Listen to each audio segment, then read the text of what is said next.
திராவிட கட்சிகளின் பங்கு, குறிப்பாக திமுகவினுடைய பங்கு போர் நிறுத்தத்தில் அல்லது அந்த போரில்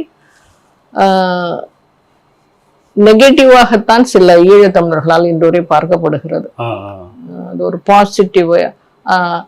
ஆனால் அவருடைய அந்த எண்ணம் தவறானது என்பதுதான் என்னுடைய கருத்து. ஒரு இனம் அழிக்கப்படுவதை எந்த ஒரு அரசியல்வாதி, அதாவது அந்த இனத்தை சேர்ந்த அரசியல்வாதியும் ஏற்றுக்கொள்ள மாட்டான்.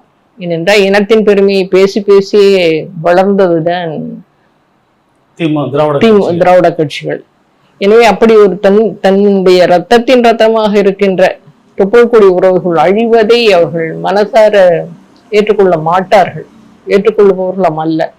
நீங்க சொன்ன தலைமை கூட ஒரு நிலைப்பாடு இருக்கலாம். ஆனால் இன்றைக்கும் தொண்டர்களை நீங்கள் கேட்டால் டிகிரி பார்த்தீங்கன்னா அவர்களுக்குள்ள ஈழ ஆதரவு அப்படின்ற ஒரு ரத்தம் ஓடுறதை நீங்க பார்க்கலாம்.